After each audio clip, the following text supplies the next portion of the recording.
All Humans made another video today covering Barbuta, which was originally planned to start a series of covering each game in order to release, but he's since gone back on that after talking to the other devs, which I will note is perfectly fair, and I will personally despise you if you get mad at him over this. But we still have entirely brand new footage of Barbuta to look over, which is basically a first since release. Now, I'm going to let the original video play in full before I actually go into talking about the footage that we have. Welcome to Countdown to UFO50, where I highlight one of the games from UFO50 every day until its release.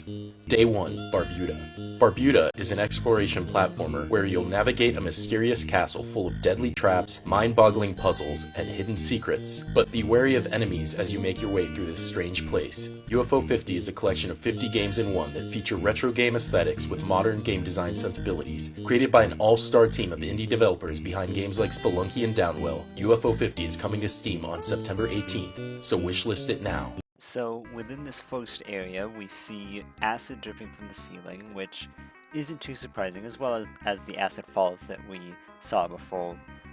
You can notice on the tiles that have acid dripping from above, there is a green hue above them, which further kind of solidifies my theory about this being a game where you really just need to pay attention to your surroundings. And then, moreover, we have a little slime acid guy, which you can kill with your sword. Unsurprisingly, that is what it's for. And lastly, there is a chest up top, which we don't know what's in it. We don't get to see that yet, but it seems to be untrapped. Besides that, the acid and the enemy itself. Also, we get to see him jump for the first time. We don't see much in the spawn room that's different. Obviously there is the Barbuta in the top. I'm not sure if that's actually part of the game or if it's like a title screen type thing. But my suspicions about the spawn room having a false trap tile that directly looks different from the rest has been confirmed, as you can see, towards the middle right, as that is exactly where the little tile would fall from above. There's not a ton we get from this part. Obviously it's a new room, which is always cool, but all of these are new rooms. Really the only thing notable is the kind of broken looking stone tiles in the top left, which we do also see later in the little trailer thing. So, not sure what to really make of this one. I will say the stone tiles do kind of make me wonder if there might be some sort of bomb item or anything really that can break them and unlock a new route or something. Now this is an interesting one to me. Obviously, you know, it's a shop, which I suspected we'd have them. It's a little green slime dude. Not very complicated dialogue, but it appears to sell various items. I'm not sure if they are permanent upgrades or maybe temporary consumables of some sort. I don't know. I'm guessing that umbrella has been purchased already, hence it having the dashes rather than an actual price, but trash and a pin can still be bought. The kind of theming of the items makes me wonder if this might be a Hollow Knight situation where it's actually a bunch of really small things in the grand scale of things, and that's why they were just like, they have an umbrella and a pin, and that's amazing and stuff. Another smaller but interesting detail that I can observe from this is the doorway in the back, which we haven't really seen anywhere, and I wonder if that's like gonna be kind of a back layer type thing, like in Spelunky, how you can enter a doorway and enter a layer behind the main room that you're already in, and that's where the shops are perhaps. Kind of like La Mulana off the top of my head. Obviously, the only really notable thing that happens in this room is the ghost skull thing appearing that was mentioned in the Edge magazine article.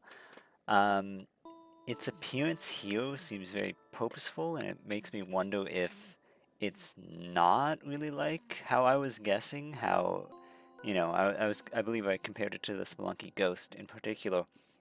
But it's kind of seeming like it might be more of a purposeful threat that you summon.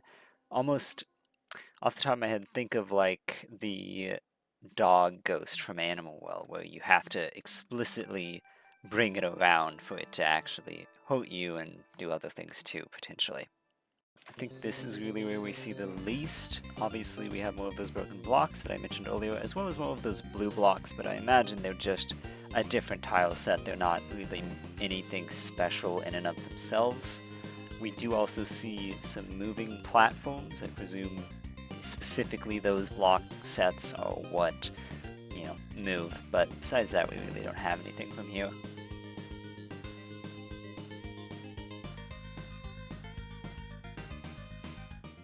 This is one of the most interesting parts, probably the first one being the most interesting to me personally, but obviously we see some new enemies, we see more of the floating platforms that transport. We also see another doorway to either the back or out of the back. It's not really clear right now.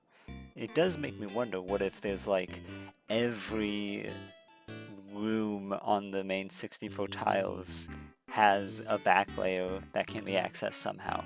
That's completely speculatory, but yeah, we see enemies, we see a new tile set as well. Besides that, not too much, but it is just an interesting place to look at. I suspect these particular enemies are also immune if you try to attack them from the front.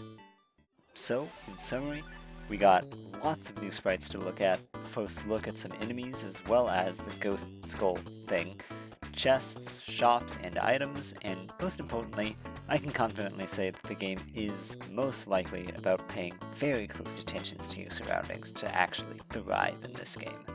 Besides the obviously telegraphed hazards like spikes, dusting from floors, and enemies, I'm almost certain that the otherwise potentially unfair traps are going to be identifiable through a close eye on the ground in other places, rather than the potentially just Kaizo-level traps that we might have thought was the case. So, I already thanked Paul for this on the Discord, but I want to say it again, it's really just incredible that we got this footage of, in my opinion, one of my most hyped games. And yeah, I think I speak for everyone that even though we aren't getting more of these, it was just great to even get this one. I think it's going to keep us fed, us hardcore fans, for a long time. But yeah, hope everyone who watched this enjoyed the video. Hope you enjoyed the double upload today, because I don't usually do those, needless to say. And yeah, I guess I'll see you the next time I feel like posting about UFO50.